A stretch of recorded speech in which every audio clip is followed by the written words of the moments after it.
أما بعد فأعوذ بالله من الشيطان الرجيم بسم الله الرحمن الرحيم رضي الله عنهم ورضوا عنه صدق الله العظيم اللهم صل على محمد وآله ألف ألف مرة صدیق کی صداقت سے پھول بنتے ہیں صدیق کی صداقت سے پھول بنتے ہیں انہی کے نقش قدم سے اصول بنتے ہیں صدیق کی صداقت سے پھول بنتے ہیں انہی کے نقش قدم سے اصول بنتے ہیں کیا شان پوچھتے ہو صدیق اکبر کی انہی کے گھر میں دولہا رسول بنتے ہیں انتہائی قابل قدر اکابرین حضرات علماء کرام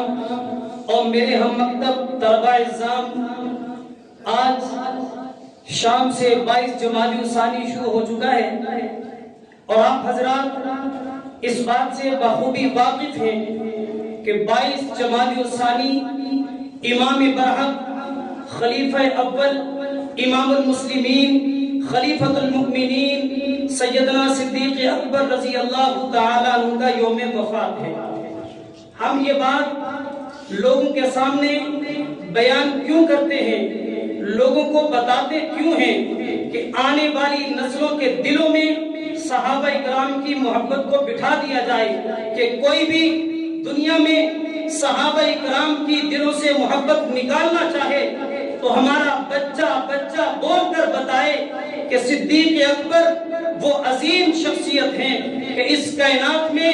جو بیک وقت عظیم تر ہیں اور اسی جگہ صدیق اکبر رضی اللہ تعالیٰ عنہ عظیم ہونے کے ساتھ ساتھ مظلوم بھی مظلوم تر ہیں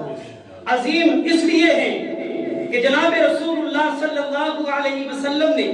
جس دن اعلان نبوت فرمایا اسی دن سے صدیق اکبر رضی اللہ تعالیٰ عنہ نے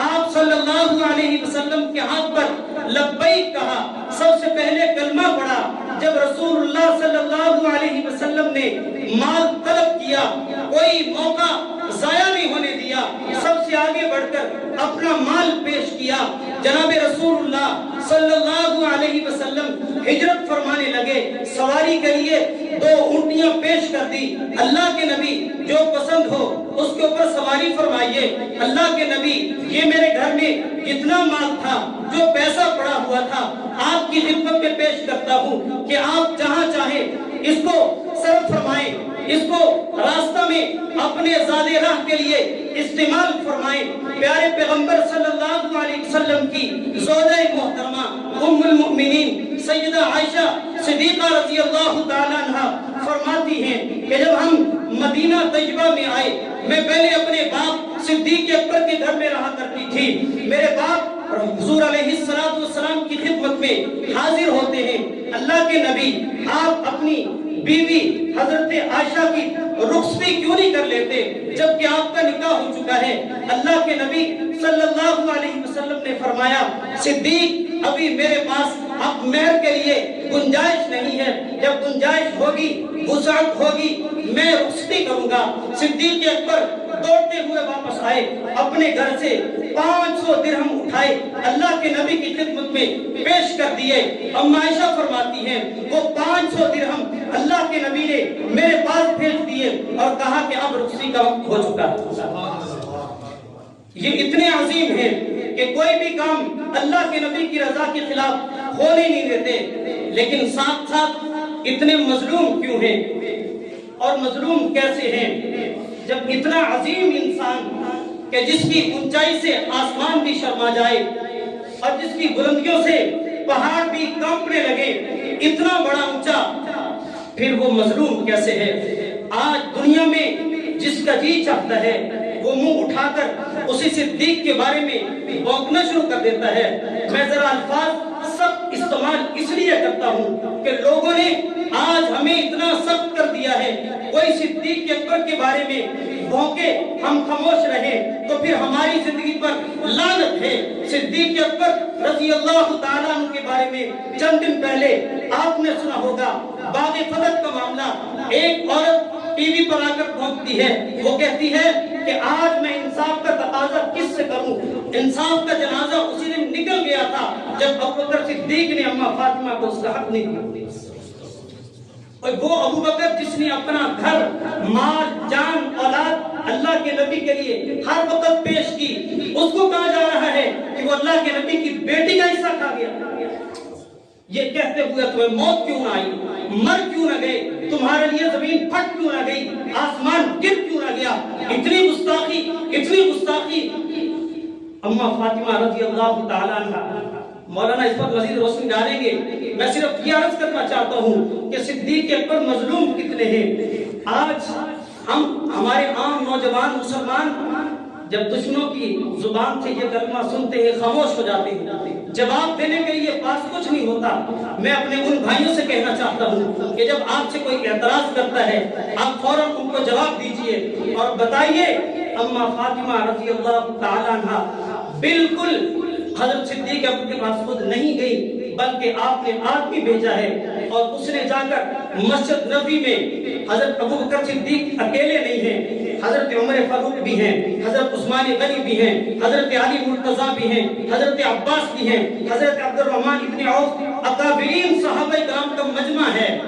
صدیق اکبر رضی اللہ تعالیٰ عنہ نے اس نوجوان کو جواب نہیں دیا۔ ان بیٹھنے والوں سے پوچھا بتاؤ، میں تمہیں خدا کی قسم دے کر پوچھتا ہوں اللہ کے نبی نے یہ فرمایا تھا کہ نہیں فرمایا تھا؟ ہم انبیاء جو مال چھوڑتے ہیں وہ وراثت میں تقسیم نہیں ہوتا، وہ تمام امت کے لیے صدقہ ہوا کرتا ہے۔ حضرت عباس نے کہا،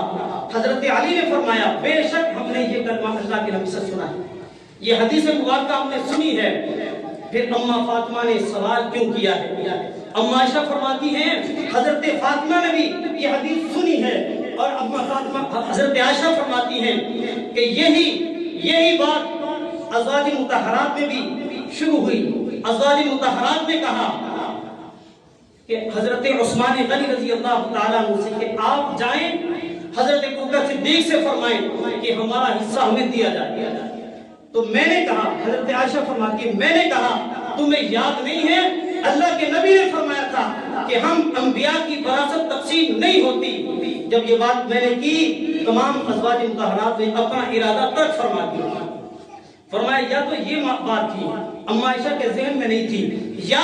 پھر مولانا عبدالصمد توسی رحمۃ اللہ علیہ فرماتے ہیں کہ اماں عائشہ کو پتہ تھا، اماں فاطمہ کو پتہ تھا،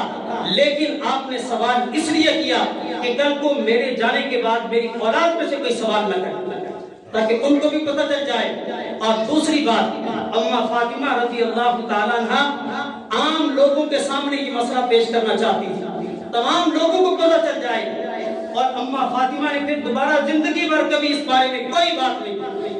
بخاری شریف کی حدیث ہے اماں فاطمہ پھر ہمیشہ کے لیے خاموش ہو گئی، دوبارہ کبھی اس بارے میں کوئی بات نہیں کی۔ اور حضرت ابوبکر صدیق رضی اللہ تعالیٰ عنہ آخری وقت میں تشریف لائے، اماں فاطمہ کی تیمارداری کے لیے پوچھا اور پھر کہا اماں جان میں نے وہی کیا جو اللہ کے نبی نے کی، میں نے وہی کہا جو اللہ کے نبی سے سنا، اگر آپ کے دل میں کوئی میرے بارے میں کوئی بات ہے تو آپ وہ نکال دیں۔ حضرت فاطمہ نے فرمایا میرا دل آپ کے لیے بالکل صاف ہے۔ پھر یہی وجہ ہے کہ صدیق اکبر رضی اللہ تعالیٰ عنہ کو ہی حضرت علی رضی اللہ تعالیٰ عنہ نے اماں فاطمہ کے جنازے کے لیے آگے بلایا، صدیق اکبر نے جنازہ پڑھایا، صدیق اکبر کی بیوی نے